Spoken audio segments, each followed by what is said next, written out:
esse estudo é bem interessante, assim, por conta de aspectos com os quais eu estou trabalhando bastante agora do ponto de vista prático, que até então eu tinha muito conhecimento do ponto de vista teórico, dos estudos, e mesmo com o trabalho junto à Associação Médica Espírita Carioca, a gente trabalhando essas questões por diversos momentos, mas do ponto de vista prático, eu nunca tinha experienciado essa vivência, e é algo que eu estou podendo aprofundar agora, né, especialmente na minha prática de dia a dia, nos trabalhos mediúnicos de cura, e aí a ideia é tentar trazer um pouquinho do que eu estou vendo no estudo, que André Luiz nos traz de forma muito direta, com aquilo que eu experiencio na minha prática de dia a dia, e vamos ver se a gente consegue trocar alguma coisa nesse sentido, tá certo? Primeiro de tudo que eu queria saber de vocês é o seguinte, tá? E sintam-se à vontade para me interromper em qualquer momento que vocês quiserem. Quem aqui tem prática mediúnica, seja prática de passe, seja prática de mediunidade de cura, nas suas diversas casas espíritas, nos diversos trabalhos aí afora? Sinaliza, por gentileza, quem tem, pode levantar a mãozinha, ou... Isso, bacana. Algumas pessoas se manifestando aqui, né? E aí a segunda pergunta que eu faço nesse sentido para vocês é, tem algo... A pergunta que não quer calar por primeiro. Todo mundo leu tudo que era para estar presente no estudo hoje? O capítulo 22, Mediunidade Curativa, e o capítulo 23, Animismo? Não, gosto de sinceridade assim, Irineia. Obrigado aí pela tua sinceridade. É isso aí. Mas fiquem tranquilos, eu não vou ler tudo, porque senão não cabia, mas eu vou ler aquilo que eu acho que é o principal. Mas daqueles que eventualmente leram, pelo menos leram um pedacinho, ou mesmo até que não leram, mas já ouviram falar de mediunidade e ouviram falar de animismo, tem alguma coisa que chame a atenção para vocês nesse tema, em termos de pergunta? Quem quiser pode abrir o microfone, quem não quiser abrir o microfone, pode escrever no chat que eu estou enxergando aqui também, tá? Não tem problema nenhum. Porque é importante as perguntas de vocês, porque eu imagino quais sejam as perguntas baseadas nas perguntas que eu tinha. Mas se vocês tiverem alguma coisa em específico com relação a essa temática, coloquem aqui, porque eu acho que é muito mais interessante a gente ir de encontro às perguntas de vocês a partir do estudo do que propriamente explicar um monte de questões que eventualmente não vão atender e satisfazer essas dúvidas, tá certo? Então, eu queria que vocês ficassem muito à vontade de verdade para poder estar se posicionando, abrindo o microfone, colocando, tá bom? Para a gente poder estar conversando sobre isso, certo? Então, pactos feitos, podem me interromper então, não tenho nenhuma dificuldade com relação a isso, é só levantar a mãozinha e sinalizar, qualquer coisa a Bárbara me ajuda aí também nesse processo, tá? Vou começar pelo capítulo 22, porque a partir do 22, o 23 fica mais fácil da gente entender, tá certo? Já de antemão já coloco isso. Quem faz a lição do 22 entende a 23, mas ele tem alguns pressupostos que são muito ricos para nós, em termos de entendimentos que a gente precisa ter, tá? Então, o primeiro capítulo, que é a mediunidade curativa, ele começa com mente e psicossoma. Tá? Mente, a gente entende mais do que se trata, né? O nosso corpo mental, sede das nossas memórias, dos nossos pensamentos. Agora, psicossoma pode ser algo que fique aí meio, um conceito que passe meio batido por um ou por outro. Se a gente pegar o psico, a gente entende que é a manifestação da nossa psique, né? Ou seja, é a manifestação da nossa ânima, da nossa alma encarnada, e soma é a repercussão dessa manifestação no nosso corpo físico, seja a partir de movimentos energéticos, seja a partir de expressões físicas mesmo desse corpo, oriundas da gênese e dessa psique, tá? Da nossa forma de ser, da nossa forma, sobretudo, de sentir. Então, eu queria que vocês tivessem isso bem sedimentado. E para a gente entender como isso se dá no dia a dia, eu vou me deter um pouquinho mais nesse mesmo, porque o conceito dessa parte é básico, a partir dele a gente tem a base bem sustentada para então a gente levantar o nosso edifício aqui do nosso estudo, tá? Ele fala assim, André Luiz: compreendendo seu envoltório psicossomático por templo da alma, e aí vamos entender envoltório psicossomático nesse contexto como perispírito, mas perispírito na sua forma mais ampla, né, que inclui o duplo etérico, que é essa parte que faz contato com o nosso corpo físico e com o nosso corpo astral, o corpo espiritual, o corpo espiritual propriamente dito, que se encontra unido ao corpo mental, à mente. Então, a gente, quando fala do envoltório psicossomático, a gente está falando de todo esse conjunto, de todo esse arcabouço. Estruturado em bilhões de células a se caracterizarem por atividade incessante, e aqui é interessante porque, quando a gente fala de bilhões de células, as células estão no corpo físico, mas também se encontram nesse envoltório psicossomático, como matrizes, inclusive, dessas células que são as células que envergam o nosso corpo físico, tá? É natural, imaginemos, cada centro de força, aqui ele está falando dos 7 centros de força principais, ou 7 chakras, né? E cada órgão, já correspondendo aí ao corpo, ao órgão físico e às glândulas que correspondem a esses centros de força, né, por departamentos de trabalho. Então, aqui ele já coloca que existe um centro de força, esse centro de força tem órgãos e tem glândulas que são peculiares, né? Essas glândulas, esses órgãos são formados fisicamente por células físicas e no corpo psicossomático, que é o corpo espiritual, por células também desse corpo, e que naturalmente esse conjunto todo forma um complexo que ele resolveu chamar de departamento de trabalho, interdependentes entre si, não obstante o seu caráter autônomo. Ou seja, por mais que eu saiba que tem um chakra base, que se conecta com uma glândula adrenal, que por sua vez está relacionada a determinados órgãos, como a nossa espinha, o nosso intestino grosso, e determinados segmentos aí, físicos, né, células físicas nossas, por mais que eu saiba que ele é interdependente entre si, ou seja, tem essa peculiaridade de se ligar à ideia de segurança, de conforto, de paz, ele é interdependente, ele é interconectado, por exemplo, com o chakra genésico, que trabalha, por sua vez, com as gônadas, né, com os órgãos sexuais, mas também, por sua vez, com o intestino delgado, com o sistema urinário. E aí a gente não consegue conversar, né, pensar que o sistema urinário funciona sozinho, interdependente do intestino. Né? Eles têm uma conexão, em que pese eu saber que o sistema urinário é uma coisa e o sistema intestinal é outra. Conseguem perceber? Então é importante que a gente entenda que, se do ponto de vista físico a gente consegue ter esse entendimento, vamos subir mais um pouquinho. O fígado, ele faz parte do sistema digestório, mas também pode fazer parte do sistema circulatório, se eu pensar no sistema de circulação porta, né, por assim dizer. Então, só de pensar nisso, se fisicamente é desse jeito, por que eu não vou imaginar que, do ponto de vista psicossomático, os chakras também não se intercomuniquem, se interdependam entre si? Então, não existe aquela coisa de a gente pensar de forma estanque, aqui já fica um primeiro pensamento, de que é esse centro de força que está com defeito, ou que está com a energia bloqueada, então é a partir daí que eu estou adoecendo. Ele pode existir, de fato, um centro de força que principalmente esteja acometido, a depender do órgão que se encontra adoecido, né? Mas, sem dúvida nenhuma, esse centro de força adoecido interfere nos demais centros de força que igualmente se encontram conectados a ele. Tudo bem até aqui, pessoal? Estamos num parágrafo só, hein?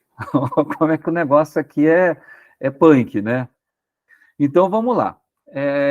Beleza, Rita. Rita já disse que entendeu, tranquilo. Querendo interromper, a gente interrompam, porque essa parte aqui é fundamental, é vital.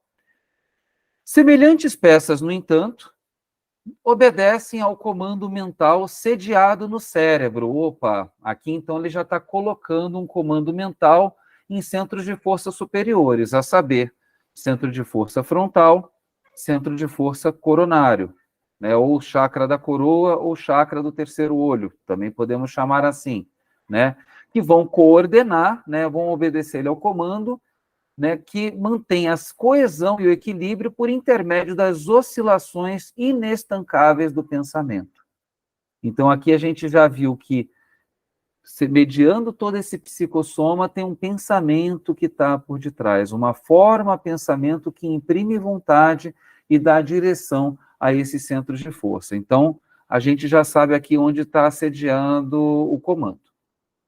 Temos, assim, as variadas províncias celulares, sofrendo o contato constante das radiações mentais, a lhes absorverem os princípios da ação e reação. Ou seja, a depender do que nós pensamos, esse influxo de pensamento age e reage por sobre essas células, por sua vez, manifestam as suas devidas impressões, para que, então, elas coordenem e comandem as suas funções. E aí as suas funções, tanto de forma harmoniosa quanto de forma desarmoniosa, a depender do quem que comanda? O pensamento. Então, a depender dos nossos pensamentos, nossos órgãos vão melhor ou vão pior. Até aí, acho que mais ou menos a gente entende isso, né? E aí a gente entende que os processos de saúde, enfermidade, harmonia e desarmonia têm a ver com a nossa própria vontade. Esse é um aspecto que está fácil da gente entender, porque a gente sempre já colocou, o cérebro é quem comanda, o cérebro é quem coordena tudo. Agora, muito interessante que André Luiz, já naquela época, né, final do século XX, meados do fim do século XX, ele já colocava para nós a importância de dois outros centros de força. O primeiro ele coloca aqui, que naturalmente não podemos esquecer que o alimento comum garante a subsistência do corpo físico, através da permuta contínua de substâncias com a incessante transformação de energia. E isso acontece porque a força mental conjuga substância e energia na produção de recursos de apoio à existência e dos elementos reguladores do metabolismo. Gente, quando eu falo aqui que não podemos esquecer que o alimento comum garante a subsistência, de que alimento ele está falando? De que alimento? Do alimento mesmo, do arroz com feijão. Né? Aquele alimento que a gente entende que é parte do nosso processo de absorção de energia física e que é transmutada aonde? Não no cérebro, mas no terceiro centro de força, que é o nosso chakra do plexo solar, que está ligado ao estômago e ao fígado e ao pâncreas, e por conta disso mesmo, transmuta esse alimento material em energia que vai ser utilizada por esse pensamento para que possa, então, ser a moeda de troca com essas células. Porque como é que o pensamento conversa com cada célula nossa? A partir da troca de energias. E a energia depende de fósforo, energia depende, em algumas circunstâncias, de enxofre, de elementos que estão presentes nesses alimentos que deixam de ser o alimento e passam a ser a nossa própria energia. Em última instância, o que o centro de força do plexo solar ele faz? Ele transmuta, entre aspas, o ego desse alimento, que deixa de ser ele mesmo, para que o nosso ego, de alguma forma, possa, em recebendo essas energias, se sentir à vontade também para transmutar esse próprio ego, essa própria ilusão do eu, para que se entregue na direção do outro. Então, esse é um entendimento que a gente precisa ter, porque quando a gente fala da questão do trabalho mediúnico, a gente fala muito do plexo solar. Né? Quem aqui nunca ouviu de falar de proteger o umbigo quando entra numa sessão mediúnica? Todo mundo já ouviu isso, não ouviu?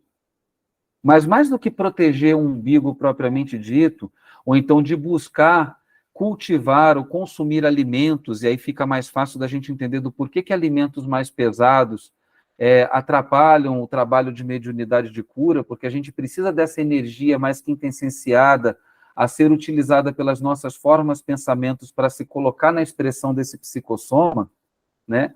Mais do que isso, é entender o que esse alimento, o papel desse alimento dentro de cada uma e de cada um de nós. Porque isso vai ser fundamental para que o nosso papel também, de nossa maneira, não seja simplesmente pegar esse alimento, absorver e ficar com essa energia toda guardada para nós. É uma energia que a gente vai catalisar como uma bateria que é carregada, para quê? Para ser distribuída a partir do outro centro de força, que é o centro de força que ele fala na segunda parte do texto, que fala da mediunidade curativa, que é de sangue e fluidoterapia.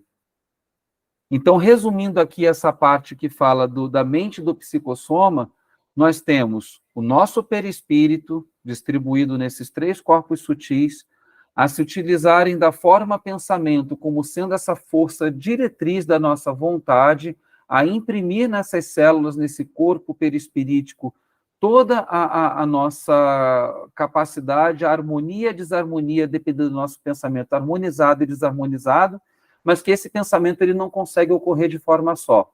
Porque se ele não depender da nossa energia absorvida a partir do alimento, né, e aí o alimento de forma adequada, o alimento absorvido de forma a que essa energia ela esteja rapidamente disponível, sem que ela nos pese num processo digestório, sem que a gente consuma parte dessa energia digerindo esse próprio alimento, sem essa energia que nos entra pelo plexo solar, né, e não só o alimento aí do corpo, mas também o alimento da alma, porque não falar dessa maneira também, a gente não consegue estabelecer um bom processo de equilíbrio dessa mediunidade para que então a gente trabalhe a mediunidade de cura. Tudo bem até aqui, pessoal? Dúvidas? No sangue fluidoterapia, ele coloca uma coisa que eu acho que é o pulo do gato do ponto de vista do entendimento da mediunidade curativa. Ele fala assim: salientando que o sistema hemático, vamos falar em termos mais modernos, né, que o sistema circulatório no corpo físico representa o conjunto das energias circulantes no corpo espiritual. Vejam, sangue, ele é físico, mas é esse sangue físico que carrega a energia que foi transmutada lá no plexo solar e, ao mesmo tempo, captada pela vontade do pensamento, que imprime uma outra energia e junta os dois naquela corrente sanguínea. Ou seja, estamos falando aqui de qual? Do centro de força do coração, que é quem bombeia esse sangue, esses fluidos. E aí não é só o fluido físico, no fluido físico está indo também o ectoplasma, que é imprimido pela força pensamento ali do nosso centro mental. Então, o centro mental tem força para comandar e importância? Muita importância, né? Centro coronário tem importância no sentido de nos conectarmos com o mais alto? Com toda certeza. Alimentarmos-nos bem, de forma leve, tem importância para o trabalho mediúnico? Tem. Mas se o coração não estiver legal, se a gente não colocar o coração no nosso centro de força do pensamento e no nosso centro de força do plexo solar, coração fechado não vai dar mediunidade de cura.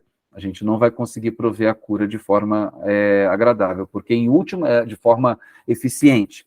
Porque em última instância, quando a gente entende que quando eu falo do pensamento, né, e de ativação aqui do centro de força frontal, eu estou trazendo corrente sanguínea aqui para o centro de força frontal, em última instância, é o coração que está levando esse oxigênio, levando essa energia para essa zona.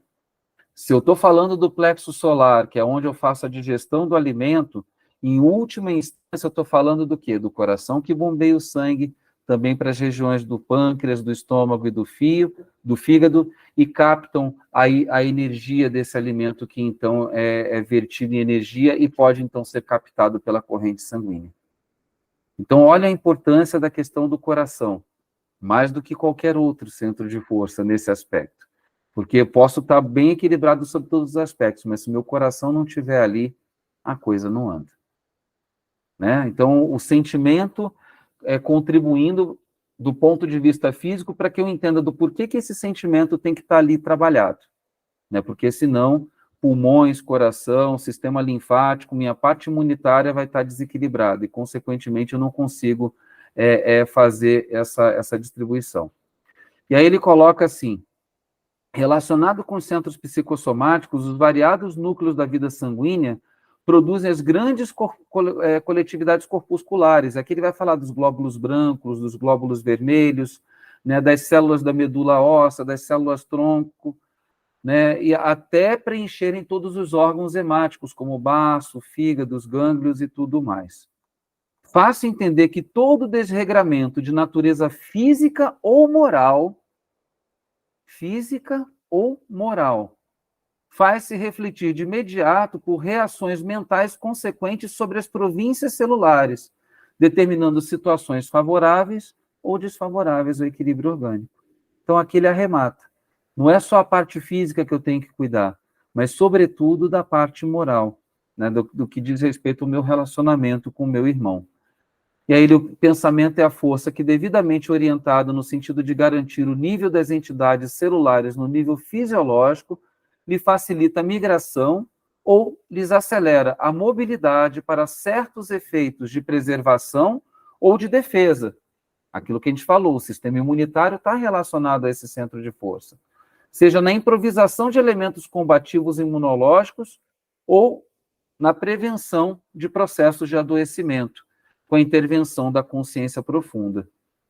E aí ele fala que deduzimos sem dificuldade que, se é possível hipnotização da mente humana com vista a certos fins, com mais propriedade operar-se-á a magnetização de entidades corpusculares, e vale dizer aqui das células, para efeitos determinados no seu ajustamento. Olha que interessante.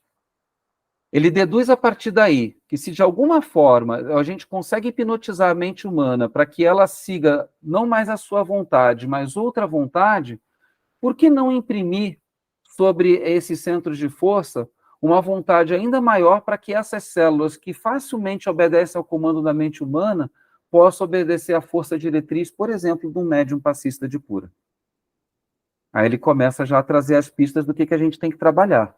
Então, ele fala, em primeiro lugar, aqui, de como nós, quanto médiuns, temos que estar equilibrados do ponto de vista da nossa saúde física, mental e emocional, para que, entendendo o nosso funcionamento, a gente saiba que, a partir das nossas mãos, e aí ele vai começar a falar do médium passista, a gente possa imprimir diretamente do nosso coração as conexões, não só com os espíritos que se encontram trabalhando, assessorando-nos nesse papel, como também imprimindo nas células daquele que recebe esse passe a força diretriz, a vontade necessária para que essas células caminhem numa determinada regeneração, seja para improvisar uma resposta imunológica a uma determinada doença, por exemplo, dando um passe numa pessoa com pneumonia.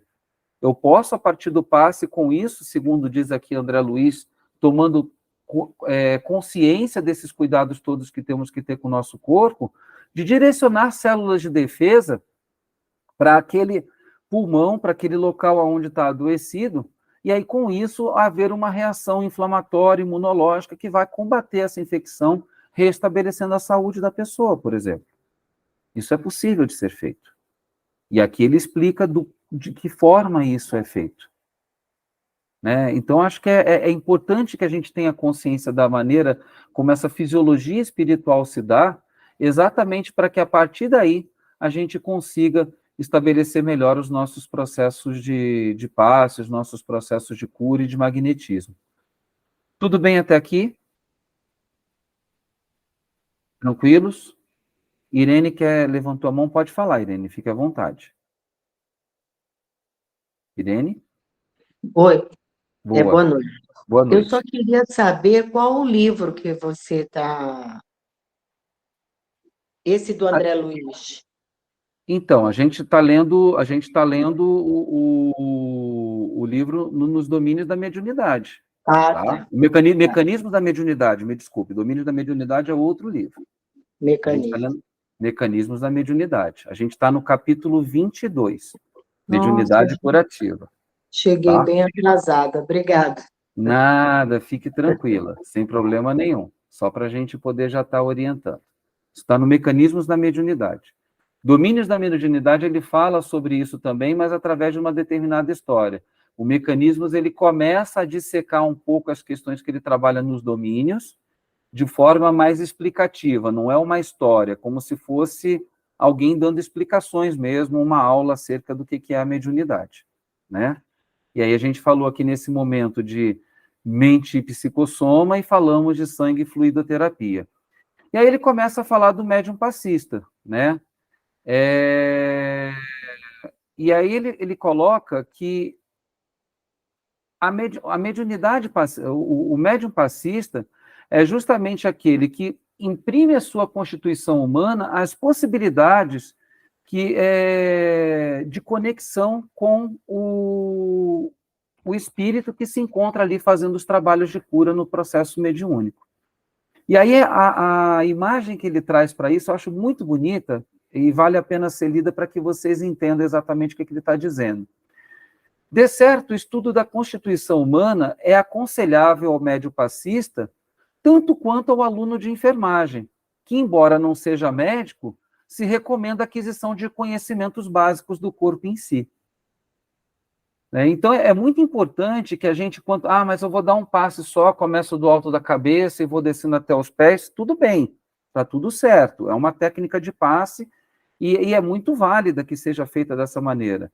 Mas quando a gente tem conhecimento minimamente, poxa, mas aonde está o pulmão, aonde está o coração, aonde está o fígado, aonde está o intestino, é fundamental para que a gente consiga fazer com que esse passe seja melhor direcionado. Porque agora, captem esse conhecimento que a gente pegou aqui no começo do capítulo. Se vocês têm o conhecimento no corpo físico, de onde direcionar, se a pessoa chega para você, você está com qual problema, meu irmão? Eu estou com uma dor de estômago que não me larga, uma gastrite que é um problema. Não vai ser muito melhor você saber para onde você vai direcionar esse passe, essa força? Mas eu não sou médico, tudo bem. Mas foi como ele colocou aqui, tal como um aluno de enfermagem, que também não é médico, mas precisa saber minimamente a anatomia do corpo, né? É importante que você saiba também, enquanto médium, aonde aquele médico, propriamente dito, da espiritualidade, vai estar trabalhando, para você melhor auxiliá-lo. Senão, imagina se um enfermeiro começa a mexer na cabeça quando o médico está querendo mexer no estômago. Fica difícil, né? As coisas não fluem bem. Então, aqui ele coloca de forma muito tranquila, né, e fica fácil da gente entender. É tão simples, mas tão importante que a gente, nossa, por que eu não me atentei para isso antes, né? E aí ele coloca que, e aí, da mesma forma, né, que a gente precisa ter essa informação básica, a gente precisa também ter todo aquele preparo de que foi falado aqui, o psicossoma, para que justamente a gente seja o melhor instrumento na mão desse espírito que vai nos colocar. E, obviamente, o que a gente está fazendo aqui, né, o estudo dessas faculdades tornará ainda melhor a mediunidade que eu vou estar exercendo. E aí ele colocando que o mecanismo do passe, né, então, uma vez entendido a importância do médium passista, o mecanismo do passe, né, se dá a partir de um clima de confiança. Qual acontece entre o doente e o médico preferido? Ou seja, existe uma questão, sim, e muitas pessoas falam disso, e a gente vê isso o tempo inteiro, eu gosto de passar com aquele médium e não com o outro, não vamos fazer essa discriminação. Tudo bem, gente, mas não quer dizer que necessariamente é só aquele médium que consegue estar dando aquele passe. Quer dizer que aquela pessoa se afinizou com aquele médium e que, de alguma forma, essa inter-relação é interessante, porque o vínculo é um processo que a gente usa, inclusive, de médico encarnado para paciente encarnado. Vocês não têm um médico que vocês gostam mais ou gostam menos, para poder estar frequentando no consultório, e aquele que você gosta menos, não necessariamente os outros não vão gostar, pode ser que outra pessoa goste mais daquele, né? A questão do vínculo aqui é importante, não quer dizer que só tenha que ser sempre com aquele médium, mas ele coloca que a importância desse vínculo mental é fundamental, porque se a gente entende que a gente está imprimindo força de vontade, força-pensamento aqui, quanto mais esse vínculo se dá, mais facilitado se dá o processo de transmissão dessas ondas, né? E aí, com isso, o auxílio da esfera superior, também com o espírito que melhor se vincula àquele médium, por características que lhe são peculiares, aí, então, a gente está no ambiente perfeito para que aquele passe possa fluir de forma melhor, né? Quer dizer que o passe não vai acontecer se tiver uma quebra de vínculo em um ou outro aspecto? Não, não quer dizer isso. Só quer dizer que vai haver uma resistência maior para que esse passe possa estar fluindo de uma forma mais tranquila, mais harmoniosa e tenha capacidade de orientar célula a célula. Agora, como vocês mesmos viram, se não necessariamente precisa passar pelo pensamento daquele que está recebendo o passe, mas pode ser impresso diretamente à célula, que deixa de receber a força diretriz daquela vontade perturbada da pessoa a quem eu estou dando passe, e passa a obedecer à força diretriz da minha vontade, que eu estou imprimindo o passe àquela pessoa, então o passe ele pode sim estar acontecendo. Mas é óbvio que o melhor dos mundos seria que todas essas vontades se coordenassem, certo? E aí, ele fala justamente disso na vontade do paciente, que quando ele coloca que o processo de socorro pelo passe é tanto mais eficiente quanto mais intensa se faça a adesão daquele que lhe recolhe os benefícios. De vez que a vontade do paciente, erguida ao limite máximo de aceitação, determina sobre si mesmo elevados potenciais de cura. E aí fica fácil da gente entender, poxa, por que eu vou no passe e eu não melhoro, por que o outro vai no passe, 1, 2 passes já está bem. E o outro nem está presente naquela sessão, e por intermédio de um terceiro que vai lá e recebe o passe em seu nome, consegue levar a cura àquela pessoa que se encontra à distância e não pode estar lá. Aí entra os mecanismos da fé, né? Fé que está muito linkada à questão da vontade, que é a força diretriz do pensamento, que é quando a gente consegue conectar a nossa razão com o nosso sentimento e se abre a intuição que está ali presente. E os três olhando na mesma direção, então a gente consegue imprimir uma vontade forte o suficiente para que aquela cura de face pode estar acontecendo. E aí ele termina esse capítulo, para a gente poder passar para o segundo capítulo, que é do animismo, dizendo que o passe como gênero de auxílio invariavelmente aplicável sem qualquer contraindicação. Eu acho que isso é extremamente importante, porque tem pessoas que colocam, e isso a gente conversou até quinta-feira no Caibá Chuta, eu estou me lembrando disso agora. Porque a pessoa está com 80 anos de idade, 82 anos de idade, a gente tem que afastá-la do passe porque ela vai estar perdendo fluido vital. Gente, isso não acontece. É o contrário, na verdade. É o contrário. A gente precisa que essa pessoa justamente permaneça nessa troca de energia, porque vocês viram que o que tem de comum nesses centros de força, todos que são ativados na mediunidade de cura, é a permuta constante. Centros de força que se interdependem entre si, ou seja, um passa energia por outro e vice-versa, né? Centro de força do pensamento que imprime vontade, ou seja, pensamento passando vontade para os demais centros de força. Centro de força do plexo solar que capta energia do alimento e transmite aos demais centros de força. Através de qual centro de força que faz toda essa ligação? O centro de força do coração. Se a gente parar de distribuir energia, esse coração é que para. Para que o coração possa bater, ele tem que pulsar, ele tem que transmitir essa energia. Então, é importantíssimo que essas pessoas permaneçam dando passe. Mas elas estão mais adoecidas. Se não for uma doença que incapacite essa pessoa de se encontrar de pé ali do ponto de vista físico, que ela possa, então, estar dando passe na medida das suas forças, tal como a gente recomenda, né? E a Bárbara vai fazer cura aqui comigo como educadora física que ela é em última instância, tal como a gente recomenda atividade física em qualquer circunstância, a depender do peso que eu consiga estar puxando. Né? Qualquer peso para além, é óbvio que isso vai me sobrecarregar. Mas se eu consigo dar um determinado passe, nem que seja um passe de imposição das mãos, naquele momento ali, junto àquela pessoa, então que eu entenda que isso também vai ser um trabalho curativo na minha direção, porque é uma via de mão dupla. Então, o passe ele não tem nenhuma contraindicação, e por isso ele é sempre valioso, no dizer de André Luiz, no tratamento devido aos enfermos de toda a classe, desde as criancinhas tenras, e aqui falo até de crianças no ventre da mãe, dentro da barriguinha da mãe, aos pacientes em posição provecta na experiência física, ou seja, aqueles pacientes que já se encontram naquela condição que a gente chama de terminal. Reconhecendo-se, no entanto, ser menos rico de resultados imediatos nos doentes adultos que se mostrem jungidos à inconsciência. É claro, quanto mais jovem eu sou, mais plasticidade eu tenho, mais capacidade de mobilizar essas células eu tenho. Mas não quer dizer que pelo fato de eu ser mais rígido e de não ter conseguir mobilizar tantas células assim, que eu não possa estar recebendo um passe que vai me orientar nesse aspecto. Esclareçamos, porém, que em toda situação, em qualquer tempo, cabe ao médium passista buscar na prece, e aqui ele faz o grande arremate, o fio de ligação com os planos mais elevados da vida. porquanto, através da oração, contará com a presença sutil dos instrutores, que atendem aos mistérios da providência divina, as necessidades da providência divina, a lhe utilizar os recursos para a extensão incessante do eterno bem. E aí, como é que a prece faz esse elo de ligação? Se a prece me conecta a Deus, é uma questão de raciocínio matemático. E se aquele irmão é filho ou filha de Deus, não é verdade que ele seja assim? Então, ele possui partículas de Deus. Deus está presente nesse irmão. Então, se eu acesso o irmão a partir da prece, a quem eu estou acessando em última instância? Esse mesmo irmão.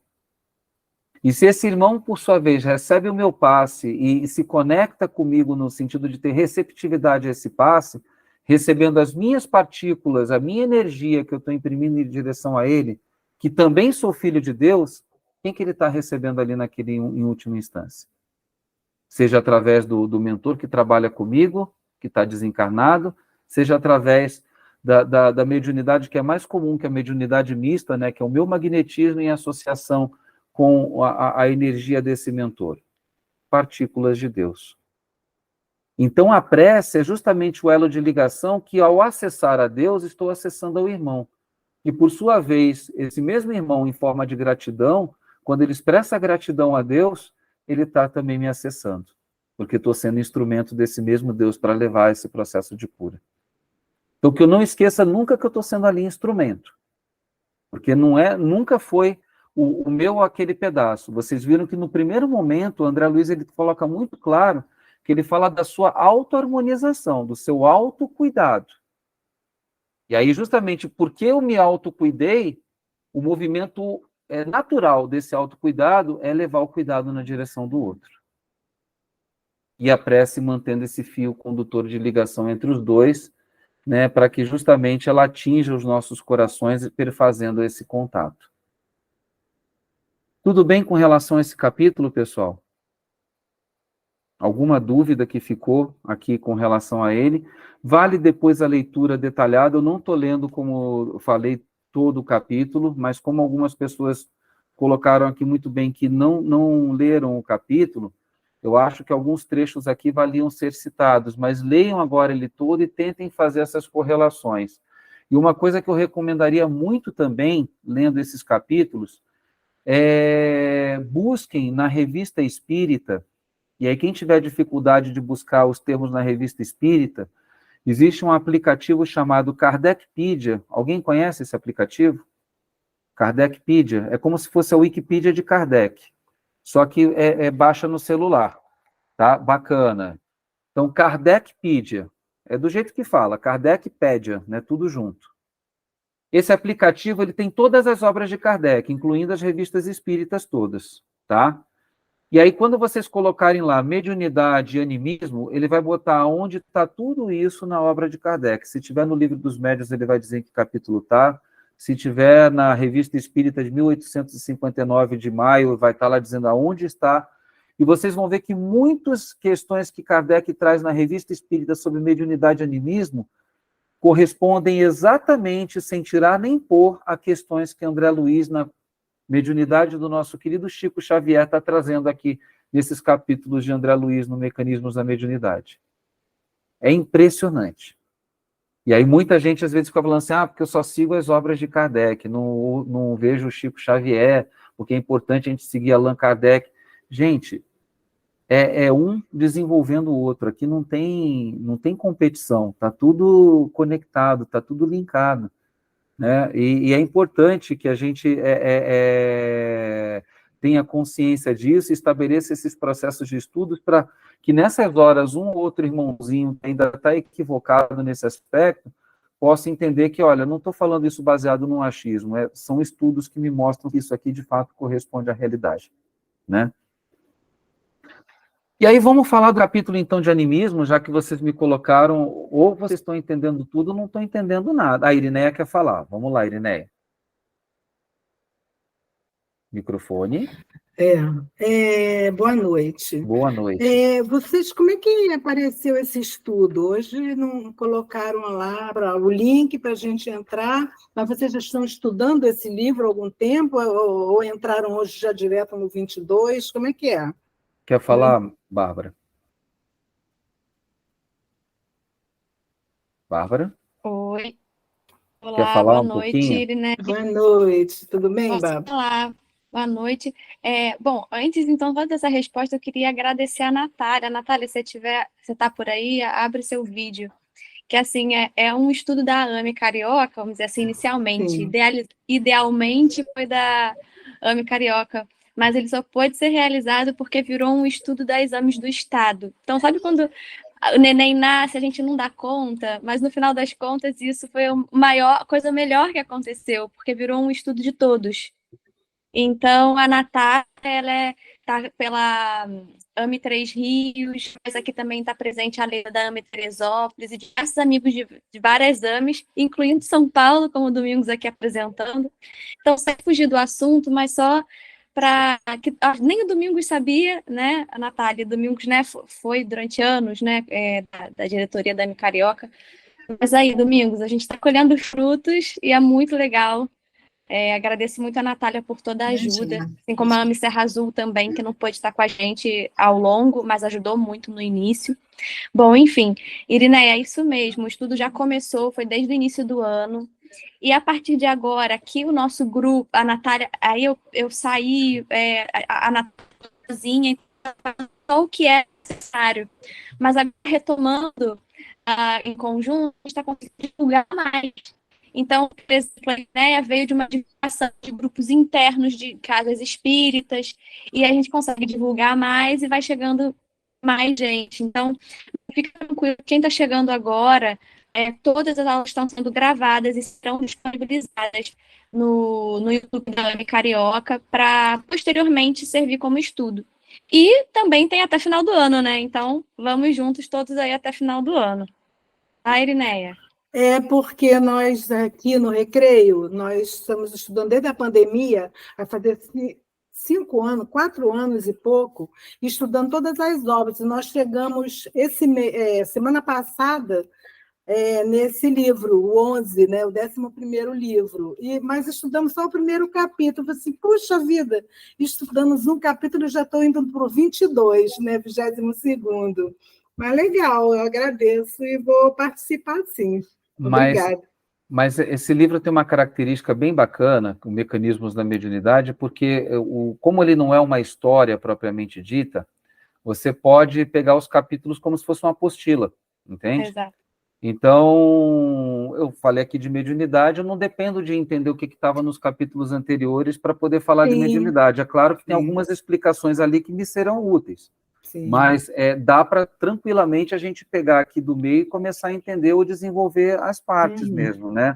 Tá, Então, tá fique certo. muito tranquila nisso e fique à vontade. Feliz Tá demais bom. que você esteja aqui nesse primeiro momento aí com a gente. Obrigada, Bem-vinda. obrigada. Bacana, então. A gente tem 15 minutinhos, mas é suficiente. A Maria José quer falar também. Maria José? Boa noite. Eu também só fiquei sabendo uma meia hora antes desse estudo, não conhecia. Aí, mas vou procurar agora ler o livro e poder Bacana. acompanhar vocês, tá? Muito Legal. obrigada. Imagina, gente, imagina. Bom, então, assim, 15 minutos, mas é suficiente para a gente falar do capítulo de animismo, porque as bases principais, como disse, estavam no capítulo de mediunidade. E aí, o que a gente entende por animismo? Se passar um né? pouquinho, não tem problema não, tá, Domingos? A gente Não. tem até 9, tá? Fica tranquilo. Tranquilo, então. O que a gente tem por animismo, tá? Animismo, em verdade, diz respeito às manifestações parecidas com manifestações mediúnicas, mas que, por definição, não são mediúnicas porque não intermediam a comunicação de um outro espírito, tá? Então, por exemplo, uma pessoa que começa a se manifestar, vou pegar um exemplo, inclusive, que está numa das obras de André Luiz, no livro E a Vida Continua. Ele fala de uma pessoa que estava numa casa espírita que manifestava-se como sendo um espírito que teria vivido na Idade Média como uma rainha e fazia, nas suas manifestações, se dirigia às pessoas como vassalos e tal, como se ela tivesse incorporada. Vamos usar esse termo, que fica mais fácil da gente entender. E, no entanto, chamava a atenção de André Luiz, que naquele momento estava com seu instrutor, o fato dessa pessoa não ter nenhum espírito ali por perto fazendo esse intercâmbio mediúnico. Essa pessoa estava absolutamente sozinha. E aí, eu vou contar essa história e depois fica fácil a gente entender a teoria de André Luiz aqui quando ele coloca, que André Luiz coloca da seguinte maneira, como cada um de nós naturalmente colocaria também. Mas, puxa vida, essa pessoa então ela está fingindo que está recebendo um espírito, como é que é isso? Aí ele explica o que é o animismo, né, que a pessoa ela tem essa impressão que de fato está recebendo espírito. Agora, o próprio instrutor de André Luiz, ele toma cuidado, agora não chame de fingimento, porque muitas das vezes, essa pessoa, aliás, na maioria das vezes, essa pessoa ela não tem uma intenção real de estar fazendo essa manifestação. Ela, na verdade, se encontra jungida, ou seja, ligada a uma vida anterior, muitas das vezes, vida pretérita. Então, por exemplo, no caso dessa pessoa em particular, essa rainha que, teoricamente, ela recebia, na prática, era ela mesma, que, presa ainda àquela vida anterior, se encontrava manifestando nos momentos nos quais ela tinha algum desdobramento, um desligamento da sua razão, a própria expressão daquilo que ela tinha sido em vida passada. Né? E aí ela manifestava daquele jeito, acreditava ela que estava trazendo a fala de uma determinada rainha, quando, na verdade, essa rainha ela era ela mesma. Né? É sempre desse jeito? Não, o animismo não é sempre desse jeito. Esse capítulo ele detalha bastante bem isso aqui. A gente vai falar um pouquinho de cada um deles. Mas por que eu estou trazendo esse exemplo para ficar mais fácil? Para mostrar que, muitas das vezes, a gente, quanto espírita, a gente discrimina o irmão que tem uma manifestação anímica. Ou pior até, o irmão que tem uma manifestação mediúnica e coloca, puxa, eu estou com a impressão de estar aqui trabalhando com Clara de Assis. E você coloca assim, não, isso é animismo, porque a Clara de Assis não pode estar trabalhando com você. Como é que a Clara de Assis vai vir? E a gente começa a fazer uns pré-julgamentos como se o animismo fosse uma coisa que tivesse que ser refutado, rechaçada ou jogada fora. E não, é uma manifestação do ponto de vista psicossomático também, já que falamos de psicossoma no capítulo 22, que merece ser respeitada, olhada com carinho e trabalhada em cada irmão e cada irmã, para que não haja nenhuma discriminação do seu desenvolvimento mediúnico. Senão, o que a gente acaba fazendo? A gente corta o desenvolvimento mediúnico na raiz. Porque o desenvolvimento mediúnico, muitas das vezes, começa no animismo. Não tem como ser de uma outra forma. E é fácil a gente entender por que ele começa no animismo. Né? O próprio André Luiz, ele coloca isso nesse capítulo, quando ele fala de semelhança das criaturas. E aí vale a pena ler trechos desse capítulo para entender melhor o que ele diz respeito ao animismo. Então, contei uma história que André Luiz fala da sua... E aí é bonito a gente ver o livro assim, né? Porque ele vivenciou isso numa experiência quanto aluno numa casa espírita, e aí agora ele faz uma espécie de tratado tentando explicar aquilo que ele viu na casa espírita dentro do livro.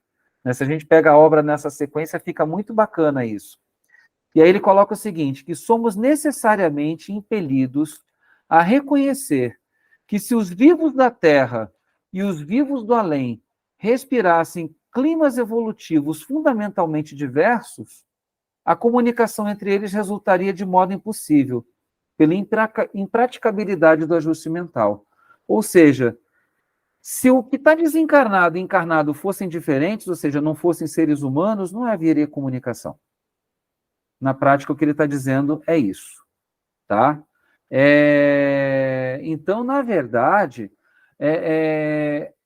a gente consegue estabelecer esse intercâmbio, essa interface, porque se tratam de irmãos nossos. A questão é se está ou não está em corpo físico. Mas essa similaridade de criaturas é a mesma. Não tem diferença entre o mentor e aquele que está sendo médium encarnado? São pessoas. E, como tal, conseguem estabelecer esse processo de comunicação. E aí ele continua da seguinte maneira: seres em desenvolvimento para a vida eterna, uns e outros guardam consigo, seja no plano extrafísico, preparando o retorno ao campo terrestre, ou no plano físico, em direção à esfera extrafísica, à esfera espiritual, faculdades adquiridas no vasto caminho da experiência, as quais lhes servirão de recursos à percepção ao ambiente próximo. Ou seja, tanto aqueles que estão aqui encarnados, caminhando para o desencarne, quanto aqueles que estão do lado de lá, caminhando para uma futura encarnação, nesse meio de caminho que a gente se encontra, a gente guarda essa similitude, e por isso é possível que nós nos relacionemos. Tá? Tem cada espírito em vias de reencarnação todos os meios de que se muniu para continuar no círculo dos encarnados, o trabalho do aperfeiçoamento que lhe é próprio, conservando-os potencialmente no feto. Olha que lindo a gente pensar nisso. Tanto quanto possui o espírito encarnado todas as possibilidades que já acumulou em si mesmo para prosseguir nas atividades no plano espiritual depois da morte. Aqui ele arremata, né, essa visão. Assinalada essa observação, é fácil perceber que a criatura na Terra partilha, assim, até certo ponto, dos sentidos que caracterizam a criatura desencarnada. Então, aí está a base do animismo. Porque se, de alguma forma, eu partilho das mesmas questões que o desencarnado, que é o meu mentor, traz, por que eu, quanto espírito, não posso partilhar dessas mesmas impressões que se encontram contidas em mim? Se em algum momento, depois de desencarnar, são essas mesmas impressões que, quem sabe eu, futuramente, como mentor de alguém, estando lá eu desencarnado, não vai estar repassando àquela pessoa a qual vai estar orientando aqui no trabalho mediúnico. Chico Xavier mesmo colocou que em vários momentos, ele não especifica em quais, ele se revezou com Emmanuel no seu processo de mentor-criatura, ou criatura-mentor, vamos dizer assim. Né? Exatamente porque o que estabelece ali, aquilo que a gente falou no capítulo 22, o que é fundamental aqui é o vínculo, que se dá baseado no quê? Nos afetos, no coração com coração, naquela coisa da gente, puxa, a gente se mantém unido aqui porque a gente já se conhece, já sabe, já intercambia. Então, nós, com as nossas próprias vidas anteriores, podemos muitas das vezes fazer esse contato também. Não basta ser só contato, se o contato é com o nosso mentor, é mediunidade. Mas se o contato é com reminiscências nossas, então ele é animismo. Exatamente porque o princípio que norteia um e outro são exatamente o mesmo. Está claro aqui essa explicação do André Luiz? Ficou tranquilo da gente entender isso? E aí ele termina dizendo o seguinte: assinalada essa observação, é fácil notar que a criatura na Terra partilha até certo ponto desses sentidos, que caracteriza a criatura desencarnada, nas esferas imediatas à experiência humana, conseguindo, às vezes, desenfaixar-se do corpo denso, ou seja, desdobrar-se, e proceder com uma inteligência desleada, ou seja, a inteligência aqui que se encontra desdobrada do corpo carnal, ou ainda, obedecer aos ditames dos espíritos desencarnados como agente mais ou menos fiel dos seus desejos.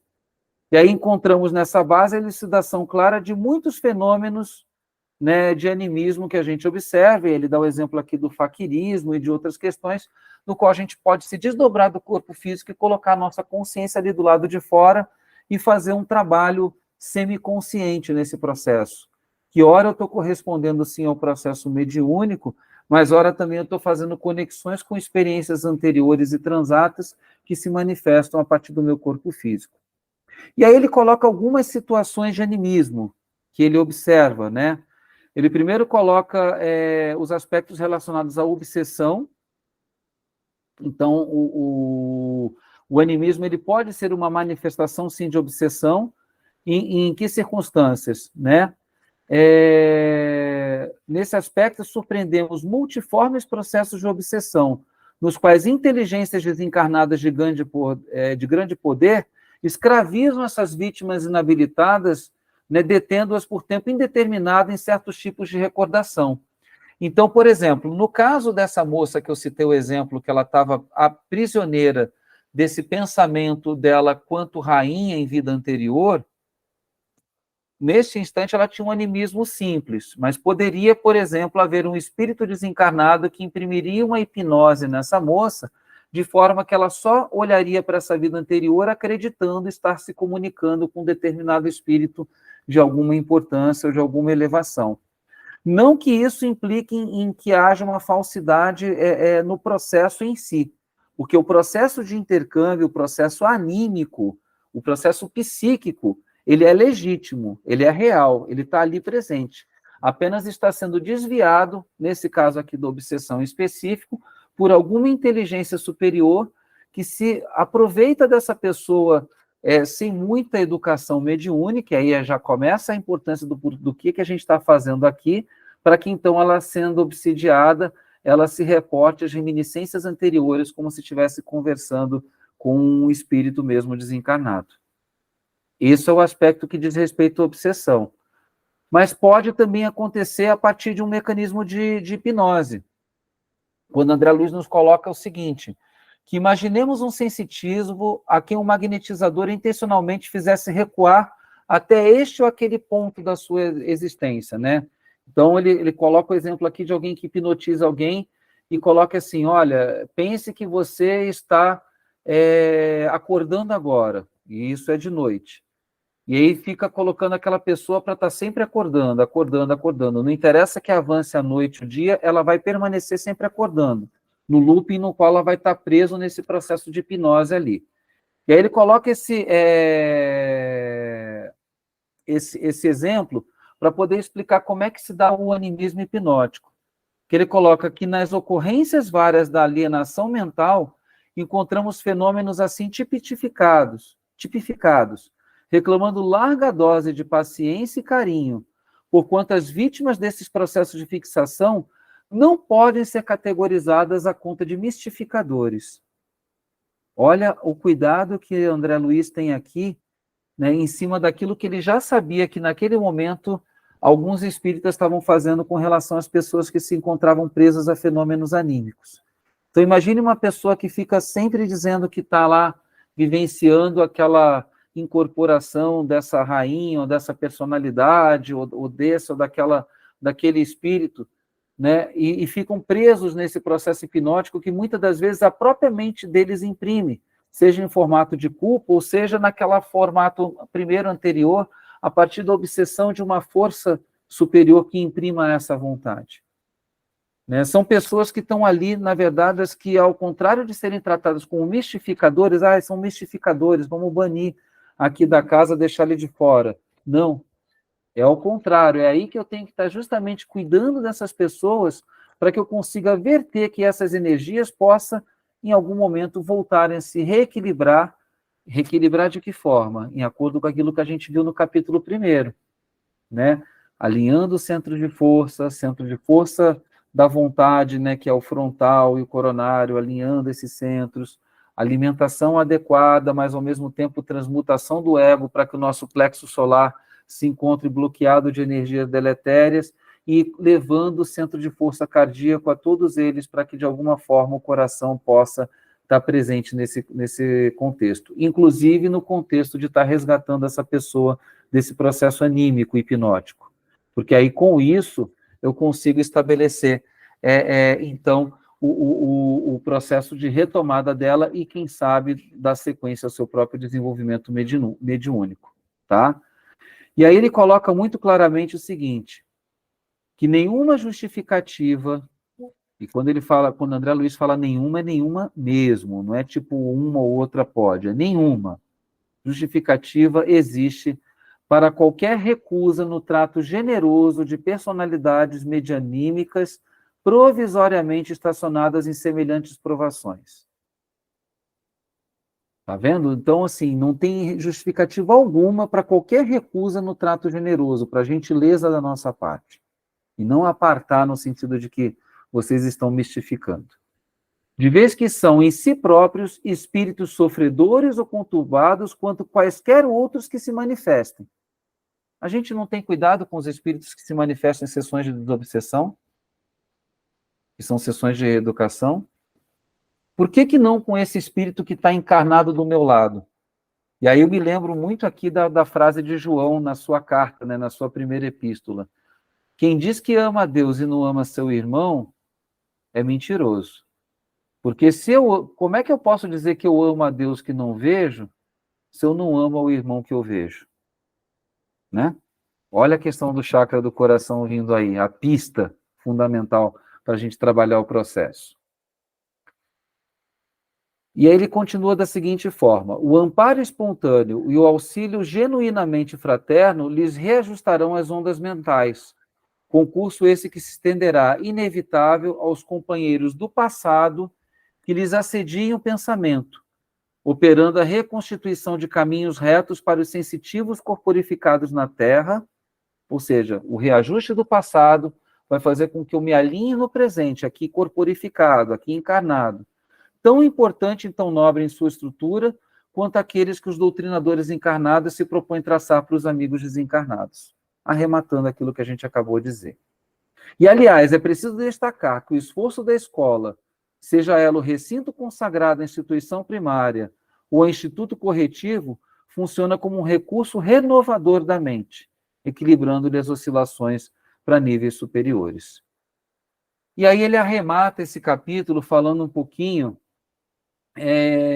de aspectos que estão muito presentes, né, nos manicômios, nas penitenciárias, nas casas de detenção, que seriam aquele animismo ligado a atitudes criminais, à criminalidade, que diz respeito, muitas das vezes, a expressões de situações também em vida pretérita, mas que se expressam na vida presente, mas, infelizmente, numa forma de criminalidade, muitas das vezes até de criminalidade bárbara, de extermínio.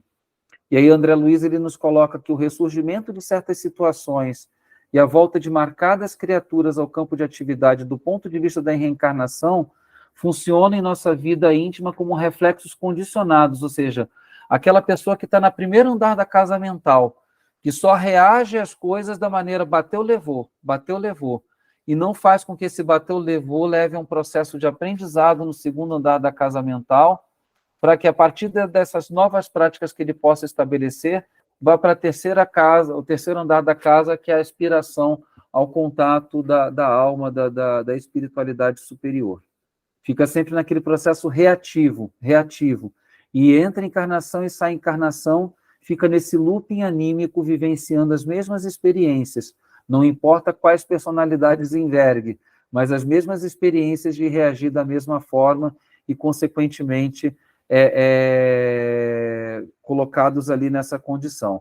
E André Luiz se atreve a dizer o seguinte, que nesse fenômeno reside a maior porcentagem das causas de insanidade e de criminalidade em todos os setores da civilização terrestre, porquanto é que nessas chamadas predisposições mórbidas de vidas anteriores, que se rearticulam velhos conflitos, arrasando os melhores propósitos da alma, sempre que essa alma descuide de si mesma.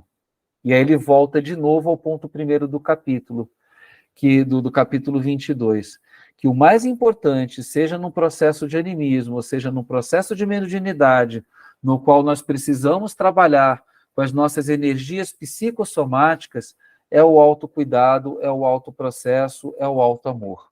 Sem a gente entender que esse autoamor é o ponto de contato no qual a gente estabelece todo o processo que vai unir esses centros de força, tanto no nosso trabalho quanto médiuns passistas, quanto no desenvolvimento mesmo do nosso animismo, respeitando e entendendo que ele é a mesma base do ponto de vista de energia psicossomática, que vai nortear essa mediunidade, os melhores contatos que eu vou ter adiante, então eu não vou conseguir estabelecer o processo de desenvolvimento mediúnico. Porque permanecem essas três coisas: a fé, que diz respeito ao raciocínio daquilo que a gente faz, a esperança de que um dia, de fato, a gente vai estabelecer o processo da regeneração do mundo, e o amor, que é o processo de autocuidado, do cuidado de mim, que levando a cuidar de mim, cuida do irmão. Mas A maior e a melhor coisa, e o mais importante, segundo Paulo de Tarso, dessas três coisas, para além do estudo, para além da esperança, é o amor. E o próprio Allan Kardec disse: instruí-vos, eis o segundo mandamento, invertendo aqui a ordem propositadamente. Mas amar, esse é o primeiro mandamento. Sem ele, não existe o desenvolvimento mediúnico que proporcionará o melhor trabalho possível, seja para nós médicos, médicos, enfim, seja para aqueles que vão receber esse trabalho, essas energias curadoras. Era um pouco do que eu tinha para dizer para vocês, e fico aí à disposição para quaisquer perguntas que tenham surgido acerca desses 2 capítulos, mas vale a leitura deles e com esse olhar, né, de carinho e de importância que André Luiz traz para ela. Tá bom? Muita luz aí para vocês. Domingos, muito obrigada. Foi um excelente estudo. Eu agradeço a oportunidade de ter estudado também, senão... A Obrigada, Bárbara gente. estava agradecendo, mas eu só tenho a agradecer também, Bárbara, pela oportunidade também de estar participando. Né? Esse grupo também está sendo muito importante para mim, porque aprendendo muito, toda segunda, né, 2 vezes aí no mês, a gente estudando, a gente reunido, e é um estudo maravilhoso, e a oportunidade de trabalho, de estar cooperando de alguma forma também é sempre bacana, sempre produtiva, né? Obrigada. Alguém gostaria de fazer alguma pergunta? Se quiser deixar aqui no chat, eu leio aqui para eles, caso alguém não queira falar no microfone.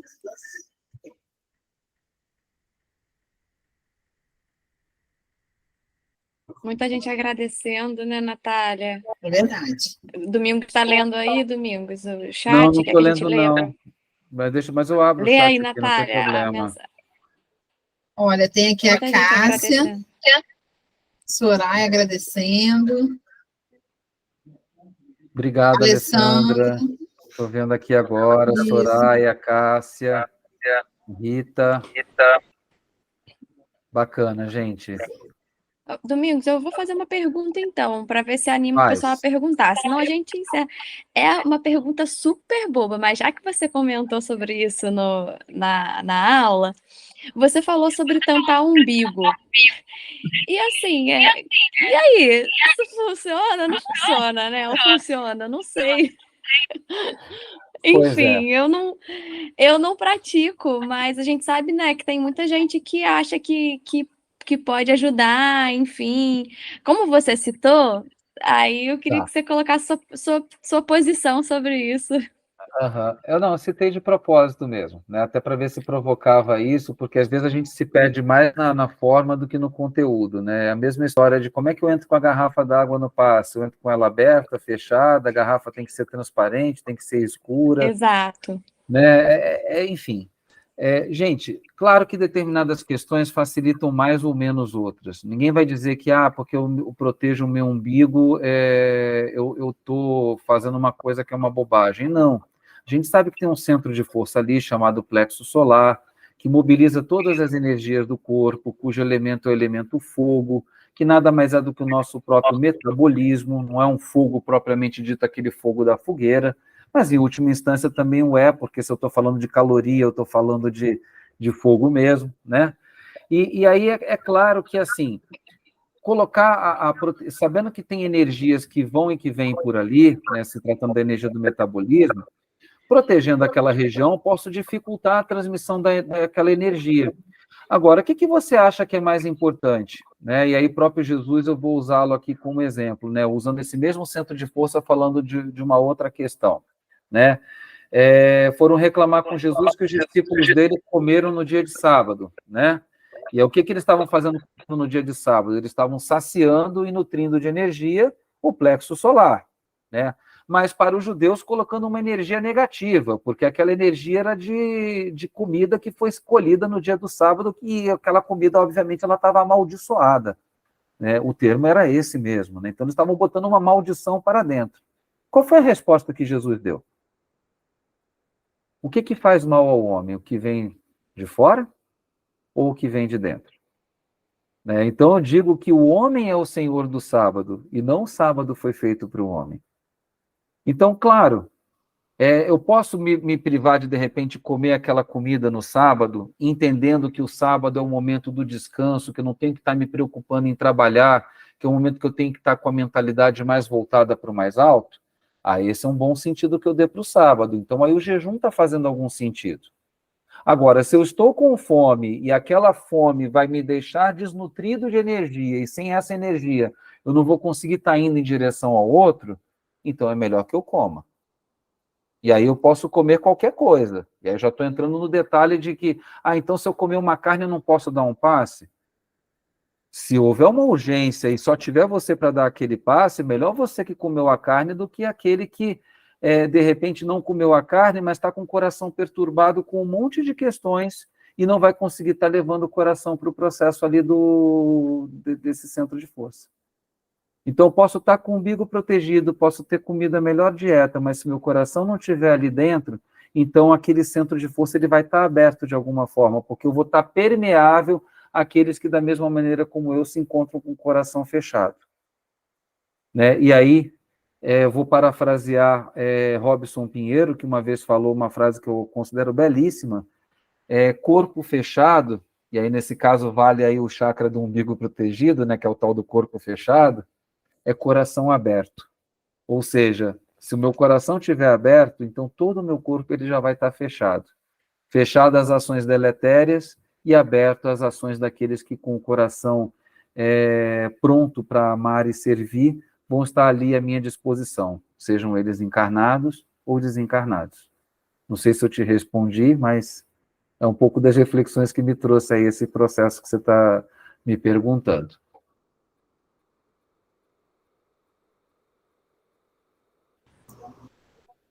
Alguém quer perguntar? Muito bom, obrigada. Que bom, gente, Edéia. Mais uma vez eu que agradeço a oportunidade do estudo, gente, e a hora que eu puder estar aqui com vocês de novo vai ser um prazer, tá bom? Obrigada. Então, acho que a gente pode encerrar, Bárbara, o que você acha? Ninguém mais, né? Você gostaria de fazer a prece para a gente finalizar, Domingos? Vamos lá. Obrigada. Então, nesse momento,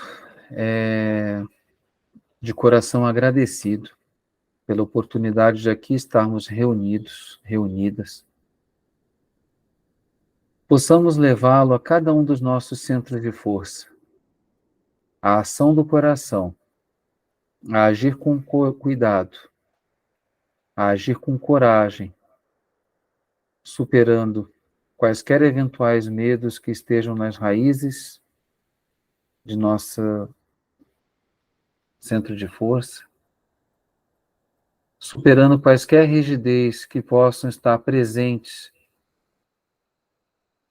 em nosso centro de força genésico, impedindo-nos de entrar em contato com outro irmão, suplantando qualquer egoísmo que possa impedir de distribuir a energia necessária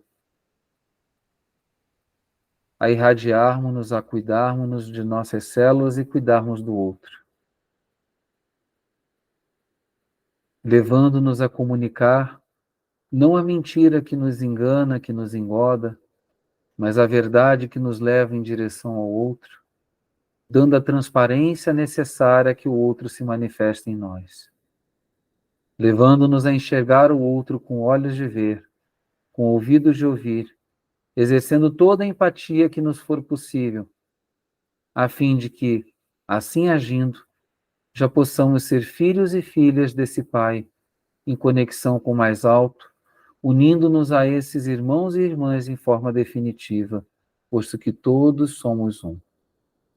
Basta que a isso levemos o nosso coração.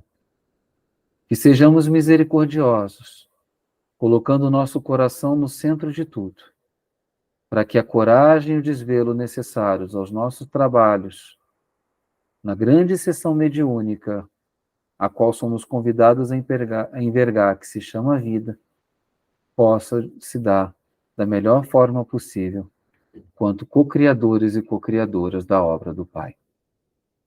Seja conosco então, Senhor. Seja conosco então, Senhora.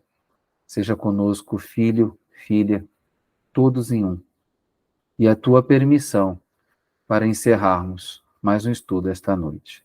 Que assim seja. Graças a Deus. Gente, Muito obrigada. Tchau, tchau, pessoal. Obrigada, gente. Uma boa noite a vocês. Boa Fiquem com Deus. noite. Obrigada. Boa noite. E leiam. Bom proveito aí na leitura. Obrigada. Até mais. Obrigada. Até mais. Tchau. Tchau.